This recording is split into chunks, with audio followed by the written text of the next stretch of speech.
Hello, my lovely soul, and welcome to Unstoppable Confidence. I am your host, Lauren Glick. I am here to bring you my energy, my motivational speaking, and me being a confidence mentor. My mission is to inspire women to own who they are, step into their higher selves fearlessly, and live a life with unstoppable joy. On this show, we are going to cover everything from aligning your life to your higher self, setting boundaries, self-growth, and living a purpose-driven life. Let's get you living a meaningful life you cannot wait to wake up to. Stop driving and start living with ease and abundance. Cheers to living a magical life. And I am so grateful to be on this journey with you. Now, let's head into today's episode.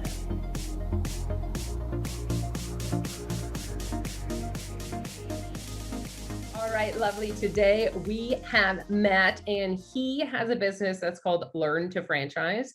You could find him on Instagram at learn2, like the number 2 franchise. He is a franchise broker, and you're probably like, oh, woohoo, what's the great deal about this? Girl, you really need to lean into multiple streams of income, and ones that also are businesses in a boxes that have the to-dos and the strategies and the scaling already for you. And Matt has the answers. So I am really excited for you to listen in today.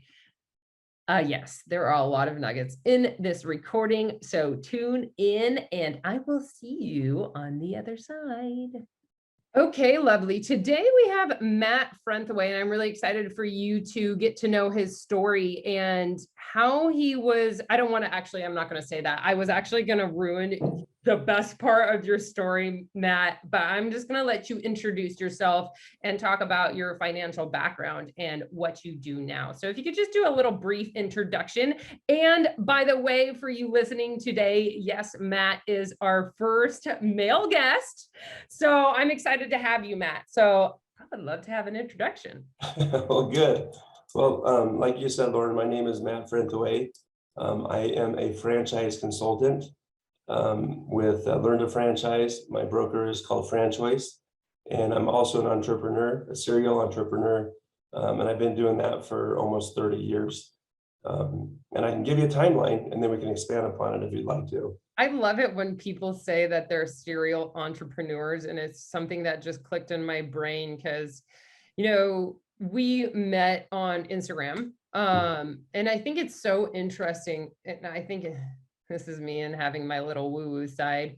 I was thinking, maybe I could own a franchise or something, like a business in a box. And then all of a sudden your Instagram popped up. I'm like, how is that even possible? And we don't even know how we connected. It just kind of happened. So I'm stoked to have you tell the listeners, the one listener, because I know you have your ear pods in listening by yourself. So I always say listeners, but it is definitely singular. About your story about franchises. So on that, I know, and it's serial entrepreneur, as I was saying, it's like, because I always feel like I'm going on a tangent, but when people say they're serial entrepreneurs, especially knowing your story, there are so many twists and turns within entrepreneurship, and it's not a tangent. It's just that one thing that like catches your eye and you're like, aha, that's a good idea. I'm going to go down that path. So thank you for just sparking that that thought in my brain right now, Matt. But so where did you start off before you were an entrepreneur? Like out of college, where's Matt? Yeah, so out of college, my plan was to be a veterinarian. And I moved to Fort Collins, Colorado to wait a year before I could get into veterinary school. So I needed a job that year. And I got a job working as a laborer at a milk drying plant. Which was a big piece of humble pie because I had my bachelor's degree and a pre-med, emphasis and all that stuff. And here I am drying milk from cows. But after about a month, I realized two things. One, I don't like working for somebody. And two, I started adding up the expenses and the time going to veterinary school. And even though I like animals, I decided I didn't like them that much. And so I wanted to own my own business and went out on my own. I love it. How long were you there for? And your, did you say draining? Drying milk, making powdered milk. I know. Oh, I see what you were saying. You actually dried the liquid into. Yep, exactly. Yep. That makes, I mean, I've heard some really awful jobs before, so that one doesn't even compare, but dry milk. Yeah. I can see how that would make you want to turn into an entrepreneur though. Yeah. So when you were like, okay, I can't work for anyone else, how did you start? Because I know now we have social media and we have a lot of coaches. Was this like, how long ago was this? And how did you get started as an entrepreneur when we don't have social media, when it was like, so in everyone's faces now? Yeah, well, so the fastest way and the least cost to get started on my own was just to become an independent contractor or a salesman. Independent contractor is essentially a business owner. They may not own a business they can sell or anything, but it is their own business. So I started selling water filters to people, and the water filter company provided me training and product, and the point of, like, I didn't have to carry inventory, a lot of inventory I could order as needed. So it's low cost. And I just, my own man, selling whole house water filters to people. And that's how I got started learning sales and how to be in a business for myself. Well, and then from there, the water filter, because I know you're kind of transition into finances. How was that transition for you? And were you actually an entrepreneur when you were in finances? Because I love to talk about investing and finances, and I know you have a background there. So how was that transition for you? Yeah, well, after selling water filters for a couple of years, then I actually did start my own business. It wasn't just an independent contractor, and it was it was manufacturing and selling gold-plated Winchester rifles. So kind of odd, but we used them as art pieces. We would make a limited production. We'd go into a county and find the history of a county, and we'd etch that information, like who founded the county, the pictures, all that type of stuff onto the gun. And we'd only make 10 of them for that county. So it was a limited amount, which made there's a scarcity, and it became an art piece. Nobody shot these things, but they're expensive. And so I ran that business for a couple of years, but really there wasn't very sustainable. I was on the road a lot, and I was super interested in stocks and bonds and the stock market. And so I gave up that business and became a stockbroker or a financial advisor. This was my only second job out of college, and the only other one I've had, with a W-2 paycheck. And I worked with Payne Weber. It's called UBS now, as a stockbroker. Interesting. It's so, as you were saying, that was your second W-2. I think it's also so interesting is like, okay, how do entrepreneurs actually become entrepreneurs, and what makes that entrepreneur, like the entrepreneurial spirit? And it sounds like you just definitely have it. So because you didn't stay long in the financial world, did you? No, I loved it. I loved being a financial advisor for two reasons. One, I just love finances, and I love equities, and I love business, learning about what the businesses were doing, and that we could have an opportunity to invest in them. But I also loved helping people too, and and I'd help people with retirement plans and help them get on a path to be able to retire and reach their financial goals. So I had some altruistic motives too, but my career in that only lasted a couple of years. And here's why: is because I started in 2001. I went out to New York in September 2001. I had a 3-week training out there, and the day before training, I went up and checked out the World Trade Centers and was on top of them, checking it out. Next day, training started, and that's when the bombings happened and the Twin Towers came down. So I was an eyewitness to that happening. And then I was out there for the next 3 weeks. They continued training, so I got to see all the aftermath and things. That's so which was a big pivot in my life. It definitely brought things home to me that are really important to me. But eventually, we can talk about that story in a second, but eventually I got out of that business because people didn't want to invest in the stock market at that time. When that happened, there was just too much uncertainty. The nation never faced something like that, and so people just wanted to hold on to their money and not invest. And so, since my income was derived from helping people invest, I just couldn't last long enough. Yeah, there's two questions in there. One, how your training started the day before the World Trade Center went down? The day after, yeah. The day after? You were there the day before? Yeah, I'm sorry, I was there, I got there a day early to tour New York City, Oh, and then the training started. So the first day of my training is when the Trade Center came down, yeah. and how were you?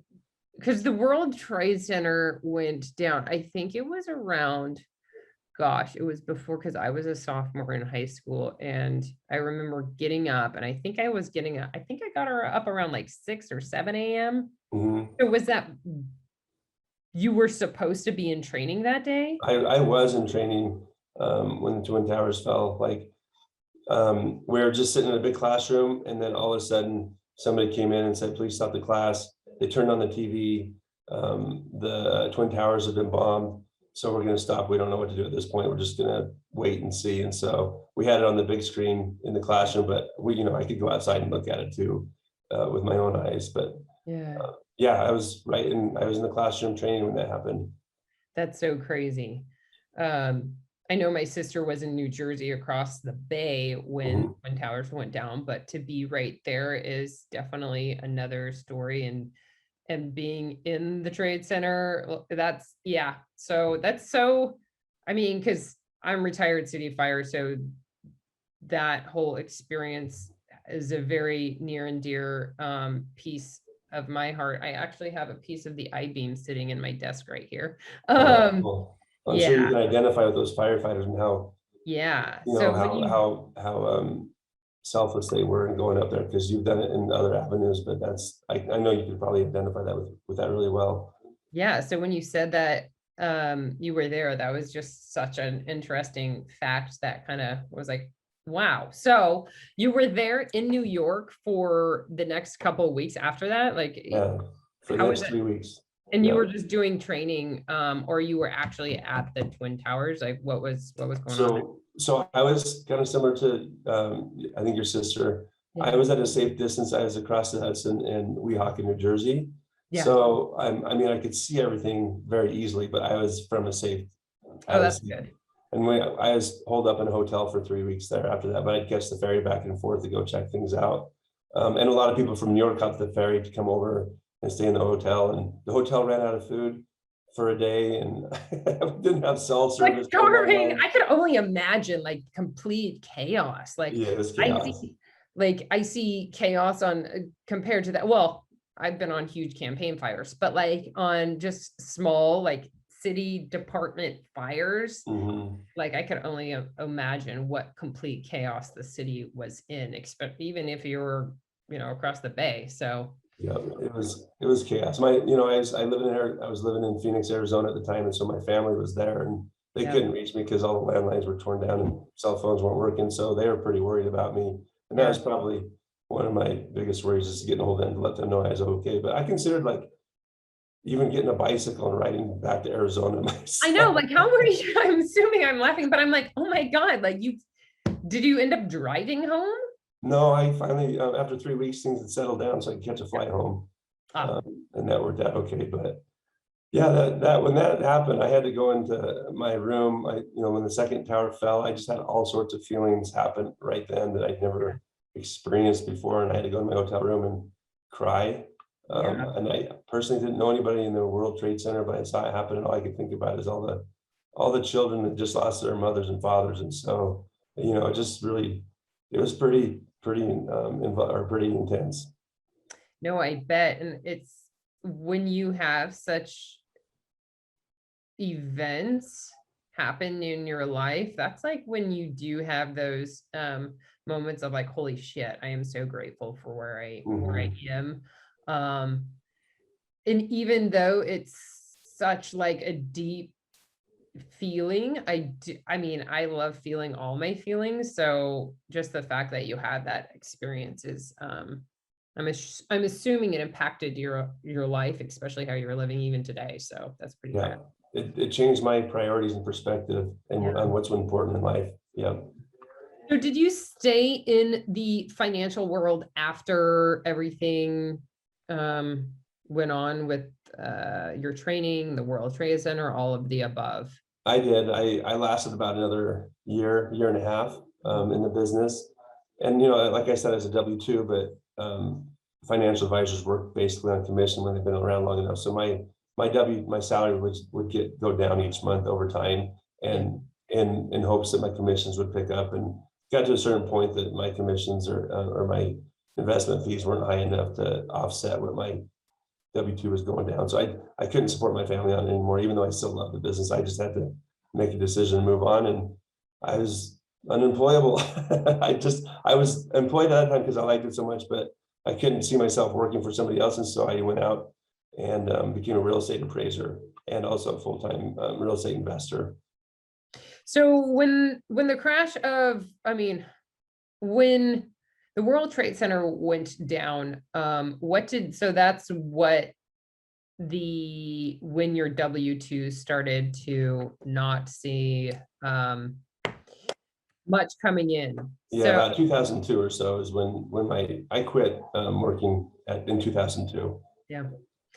So when things like that happen in the economy, and this is kind of like an investment question of, and it will kind of steer into franchises, because I think it's so important to talk about investments and where we as entrepreneurs should be investing money. So because the stock market, it does have huge ups and downs, but today, do you still where would you are you invested in the stock market today? I am. Yeah, I am, but I just leave right now. I leave basically my savings, my emergency fund and cash savings in the stock market, so I can get better rate of return than banks can give me. Not What do giving you very mean much. by what cash? What did you say? Cash? My emergency fund and my cash. Instead of sitting in a savings account not earning any interest, I do have it with a financial advisor that I used to work with in the stock market. So it's invested in stocks and bonds, mostly mutual funds and index funds.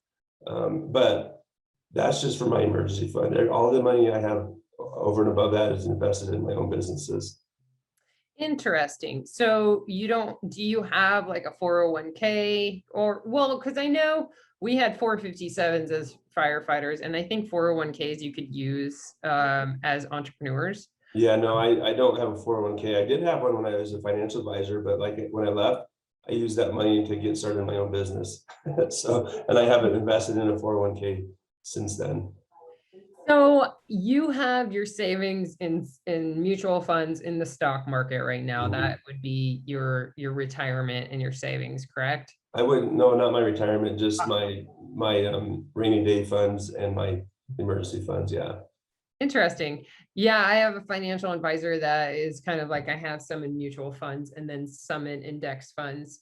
It's just interesting to kind of talk about where everyone kind of holds their rainy day money. Because I was recently talking to somebody about fine metals. That's one place that I don't invest in. So that's like, okay, you're getting, I'm like, okay, fine metals. Let's talk about that. Do you do anything with fine metals, or is it just predominantly stocks and then franchises?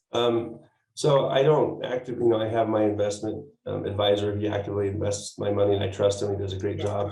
But saying that, I don't have any money in metals right now, but I did back in the early 2000s. Even when I was a financial advisor, I'd buy gold bullion and silver coins and things.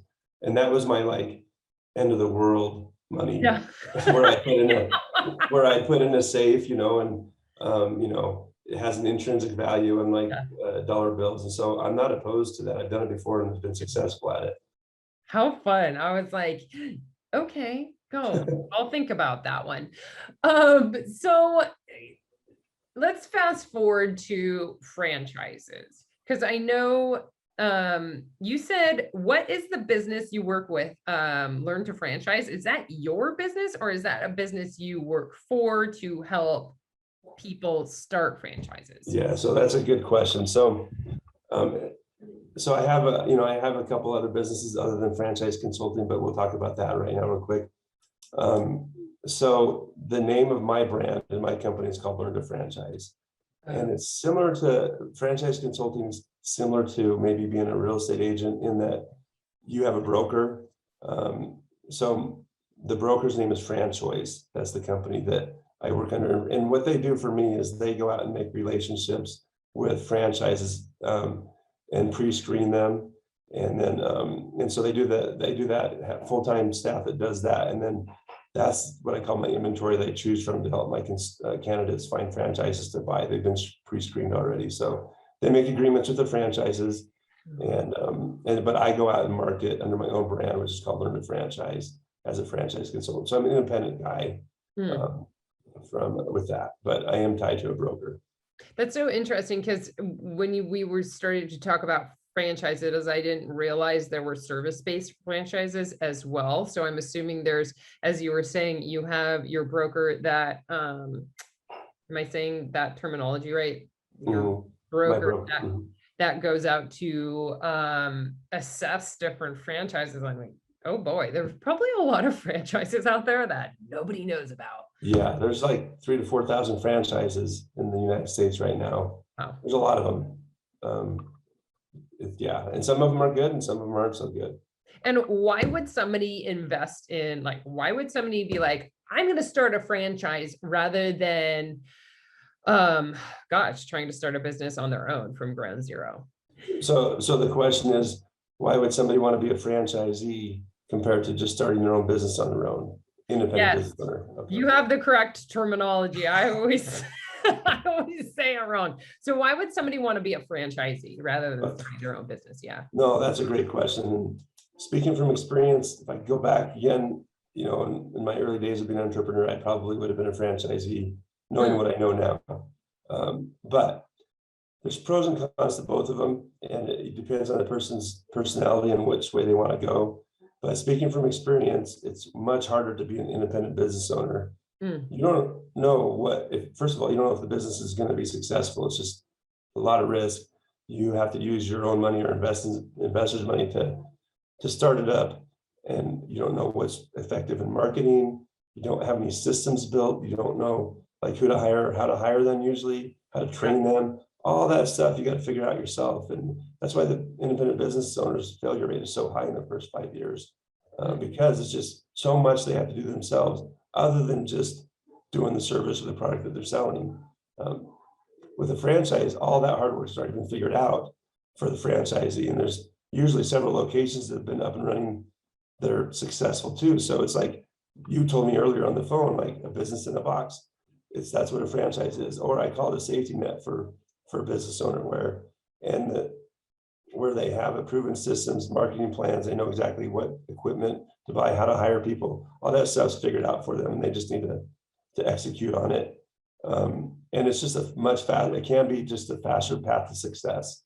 You spend 5 years in an independent business figuring out how to do it the wrong way, then you got the right way, and now you can grow. With a franchise, you can grow right from the beginning because the franchisor's already figured out all the wrong ways to do it before you even started, and now they have the right way. Now, if that didn't sell somebody on buying a franchise, I don't know what will, because I really do think the hardest part about being a new entrepreneur, new business person, because as my listeners know, the listener today knows that I absolutely love Clubhouse. So I coach one-on-one and I have a group course, but growing that more and like hiring people to scale, you're right, those strategies and all the finite tuning of how to grow that business is interesting. Yeah. And I really liked the idea of having the guidelines and, oh, so you're at this level, you'll go here next. And you do have that mentor and the franchisor to tell you like, oh, you're having issues here, let's do this. So it is already that business that is there that people have already gone through it.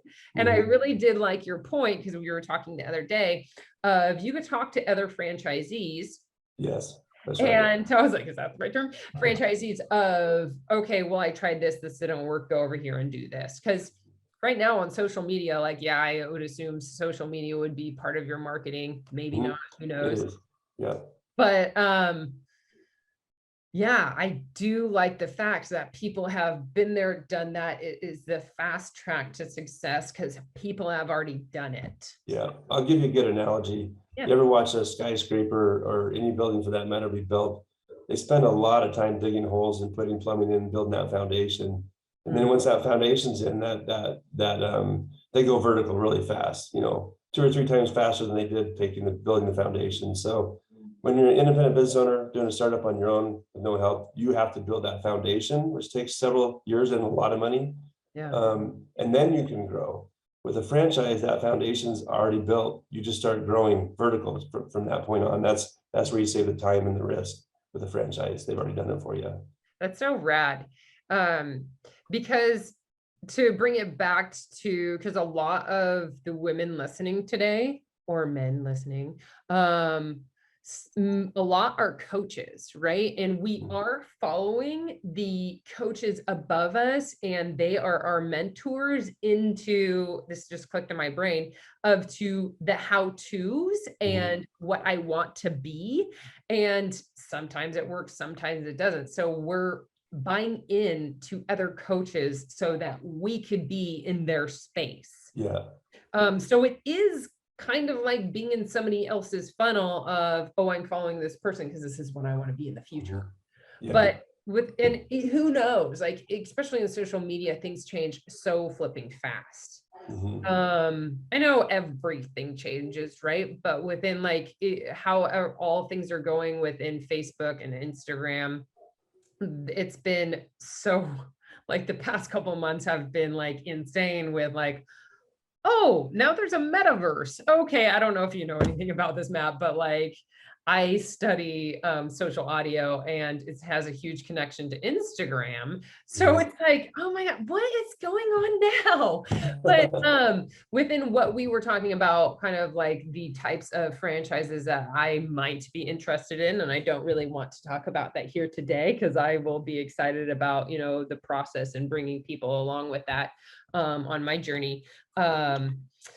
But it just seems like the ones that I was interested in, I had no clue there were franchises, no clue that, and they're pretty stable, sustainable processes and services that you don't have to have a brick and mortar. It is all service based. And I was like, oh, and I was like, that's so interesting. And I'm here like selling myself more on, owning a franchise. That's like, yeah, keep talking, Lauren, keep talking. No, but I like the point you brought. So when people think of franchises, most people think restaurants or food service, because when they drive down Main Street or the freeway, that's just what they see all the time. Yeah, like Subway, McDonald's, that's a franchise, Yeah. But there's actually a lot more franchises than just food service. And so I don't offer food service franchises for the most part, because they do cost a lot of money usually. They're more risky. They're not pandemic and recession resistant like other businesses can be. And the profit margins on them are like 10% or so. So I like to place my candidates into more lucrative franchises. And when you say recession proof, what kind of franchises out there are some examples of, oh, that is very sustainable? What is a pretty good example of that? Yeah, okay. So I like to say, if I said recession proof, I meant to say recession resistant, because we can't be 100%. No, this is just the CYA part of my talk. So you didn't say. I was like, I probably just said it. You're fine. But recession resistant ones. So honestly, some of the franchises that make the most money, have great profit margins, are easy to run. They're not sexy, but simple things like house painting. That did great during the recession and the pandemic. I mean, during the pandemic, and they're still doing great. Home improvement services like garage floor coating, pool decking, like organizational cabinets and garages and houses. Things like that have done really good through the pandemic, because people have been home and they want their house to be nice. And yeah, a redoing lot of people have everything. cash now to fix it, and so those have done really well. But then you look at just basic services like plumbing, restoration services, where if somebody's house gets damaged by fire, mold, or water, somebody's got to come in and fix that, and that doesn't matter what the economy is doing, they have to have their house fixed. And so these are what I'm talking about, needs-based services that no matter what's happening, they have to get fixed. They're not wants, they're needs. Those have done really good. And that's interesting that you mentioned that the Restoration. And when you said, gosh, I want to say like COVID resistant. What am I talking about? Pandemic resistant, yeah. Pandemic resistant. Franchises. Gosh, I lost my train of thought because I thought it was really funny that I couldn't think of that word. Don't worry, my listeners know who I am. They're like, oh God, Lauren, lost the train of thought again. That's interesting that here it goes, of the franchises, like as in plumbing and housekeeping and renovation.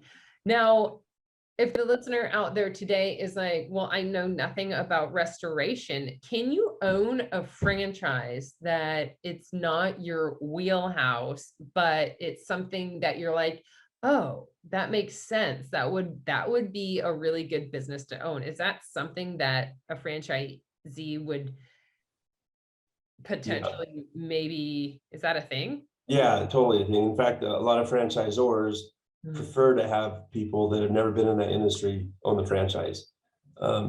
Because let me explain two different types of business ownership models, and this will explain why what I'm saying. First type is being an owner operator, and that's the typical business. That's what you're doing in coaching. I'm actually an owner operator of my consulting business. We're in the trenches working the business each day, full-time or part-time job or whatever. But if we're not working, we're not really making money. And you can have that in a lot of different businesses, not in consulting and coaching. Like plumbers can do that too. They call them chucking a truck. They're out there doing the work themselves. So they own their own business, but they kind of bought their own job. Exactly. And they don't have all the free time that they necessarily want. So the other model is semi-absentee, and that's where the owner is not in the day-to-day operations of the business. They hire a manager to run the day-to-day operations, and then the owner is just responsible to make sure the manager is doing his or her job and making sure the numbers are right. And so that's why franchisors prefer a lot of times people that have never been in the industry and don't know how to do plumbing or whatever to come in, because they want the franchisee to be a business owner, not to be a technician. You hire the technicians and you be the business owner and grow the business, which makes the franchisee more money and also the franchisor more money. So in most cases, it's preferable they've never been in the industry with franchisors. And that's what really sparked my interest, Matt, because I love empowering women online. I will always do it. But there are really, really good months, and there's months that are not so great, but whatever, that's just business in itself. But you're right. We are constantly marketing, constantly talking to people, which I love, but I do also want to start a business that I am not the main face of, that people are not coming to me for the answers because I'm the expert at it. And that's what really caught my interest of like, oh, you hire a manager, the one that knows all the things, and you are the business owner and operator rather than the expert in the field. That's a good selling point right there, Matt. Well, and I'll give you an example. I'll just use my own example right now. I spend most of my time franchise consulting because I like to help people. I love business. I love franchising. But I told you earlier, I have other businesses too. And one of my businesses is a boxing fitness studio down in Scottsdale, Arizona. And I live in Utah. So I can't be down there running the business every day. Obviously, I don't live there, but it's working. It's a semi-absentee owner. And so I can go off and do other stuff like franchise consulting while my other business is doing well too. And I'm just managing the manager. So it's entirely possible. And it's a great thing to experience. And I absolutely love that story right there. It's just like, damn, that's inspiring, like deal. My business is hanging out in Scottsdale by itself, doing its thing with its manager, and you're just the owner operator. And I absolutely love that. And that is why I am here. And that's how we met. And that's why I was like, huh, that sounds interesting. Yeah. So if that doesn't spark anyone's interest, I don't know what the hell will, because if you have the money to invest, it could sit in the stock markets and go up and down, or you could actually invest in yourself and a business that could be a semi-absentee, where you're the one scaling and growing, and you have that business in the box and the people that are there to help you do so. So I Mhm. absolutely love that story, Matt. Yeah. Um, and your story around the boxing gym, right? How did you get started with um, the franchise of boxing? Because I know that's an interesting Yeah. one too. So it's kind of funny. I went into franchising backwards, the opposite way of what most people do. Most people buy a franchise, they're franchisees, Yeah. and they own one location or several locations, and maybe they'll invent a business to become a franchisor down the road. But I have never been a franchisee until I was a franchisor. So um, so the way I got started in that is I had a real estate appraisal business, but I suffered the Great Recession in 2007 through 2011 or whatever, and that really hurt bad. And I vowed I would never be beholden to one business again. I needed to have more buckets, more assets, and outside pandemic and recession resistance. So Yeah. my friend had a boxing fitness gym, just a really small boxing fitness gym, and he's more of a visionary guy. He's not the best executor, but he's great at vision and marketing.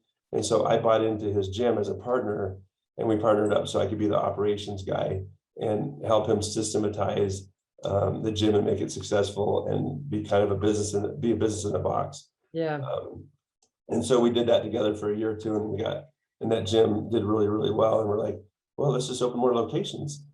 So we started looking at it, and we didn't have the capital to open more locations ourselves, but we wanted to grow. And we're like, well, franchising is a great opportunity to grow. Other people can use their money to open up the locations and they get a profit from it, but we also profit from it too. So then we went into franchising, became franchisors of that business, and brought on a third partner that has taken a business to the franchisor level before, and we made it into nationwide franchise. So that's how I got started in franchising the So backwards you way. sold your boxing gym to somebody to make it that franchise and grow that franchise, correct? Is that kind of in layman's terms? So me and my first partner kept the boxing gym. Yeah. We stayed partners in that, but then we made another company, the franchise company, and that's what we brought a third partner in, is to make a franchise company. So Got that it. third partner didn't own that location with us, but he owned the overall franchise with us, if that makes sense. No, it does make sense. And that's why I was like, yeah, you did it backwards, Matt. But I mean, probably why you're such a good entrepreneur as well. But so where do you see yourself in the future with franchises? So you're the broker to help people find what franchise really works for them. Yeah. And do you see yourself opening more franchises? Where do you see yourself in the future with going with all this? Yeah. So definitely going to be a consultant because it's just my passion. I really like helping people find the right business to buy, right franchise to buy, so that it meets their lifestyle. By the way, my services are free, so if any of your listeners are listening to that, it doesn't cost anybody to work with me, or it doesn't cost them anything to work with me. But I have this location down in Arizona. I have what's called an area development in this boxing franchise, and so I am kind of like a mini franchisor where I participate in the overall profits of all the locations in Arizona with the franchisor.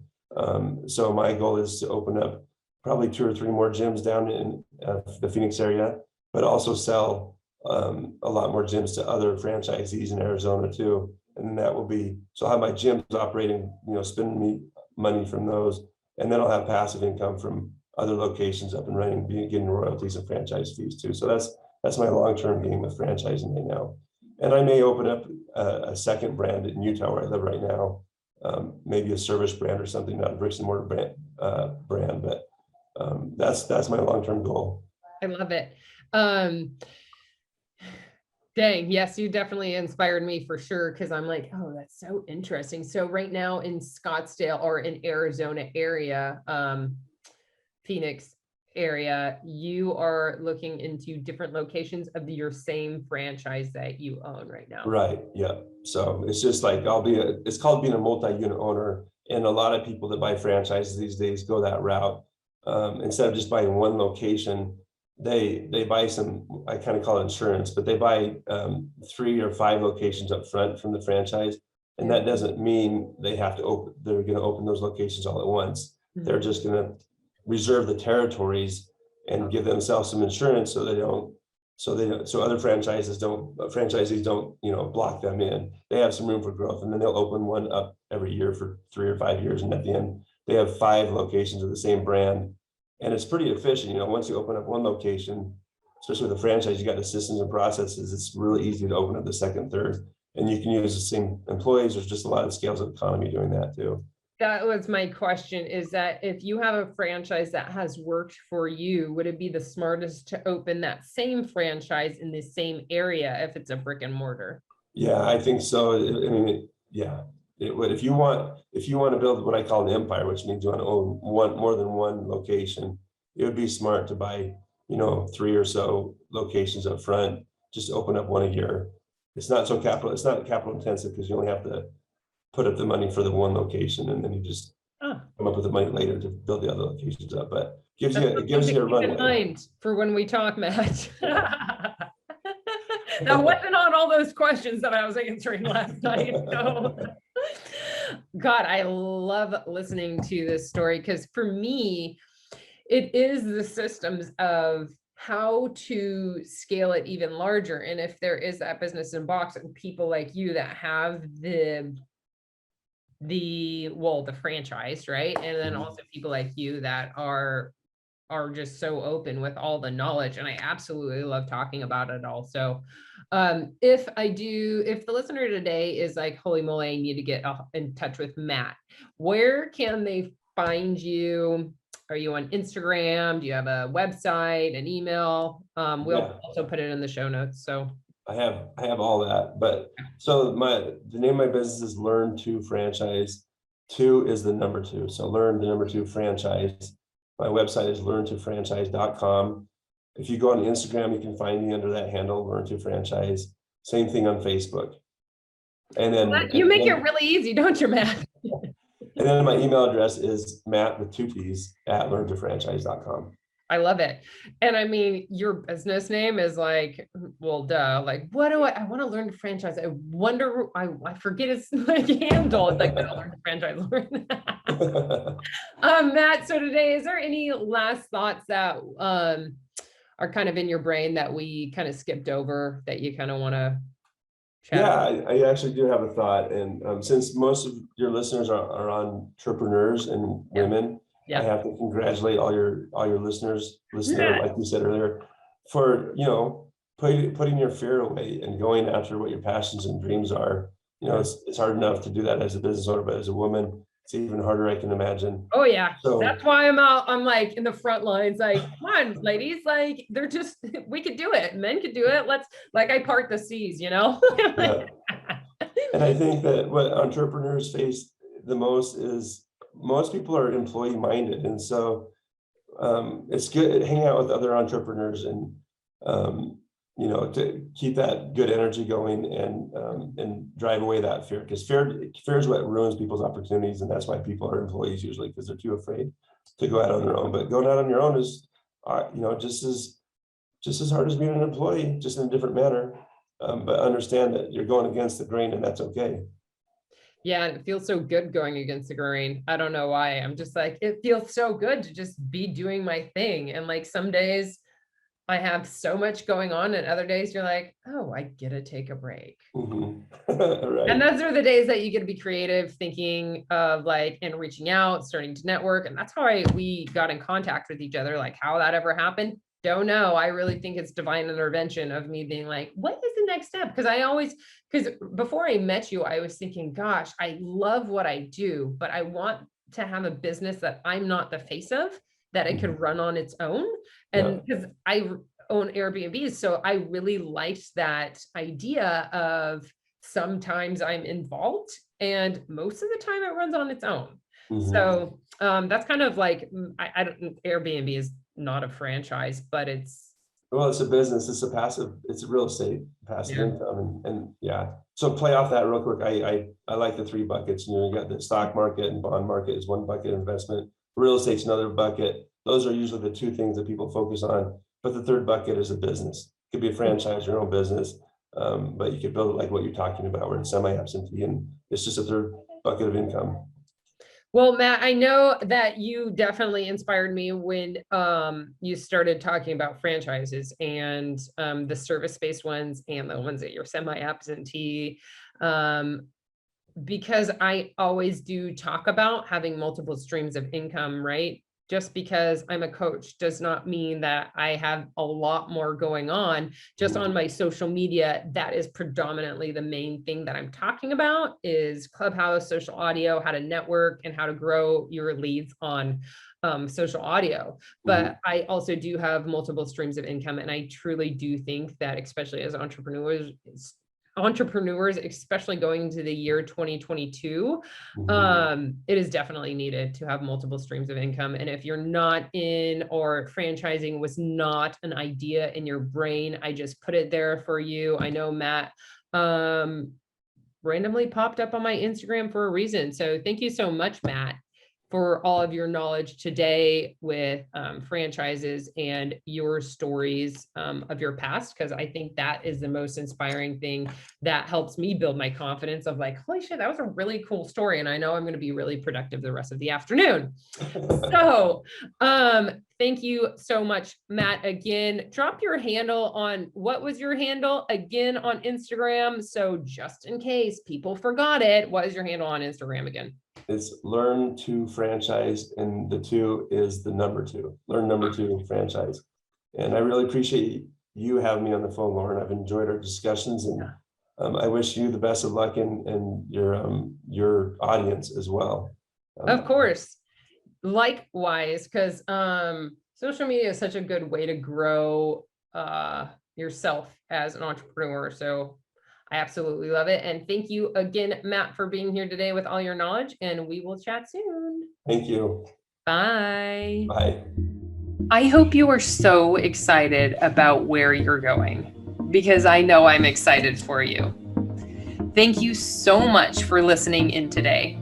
If you loved this episode, it would mean the world to me if you shared it with a girlfriend or posted it on social media. Tag me so I could personally say thank you. I am so grateful. And until next time,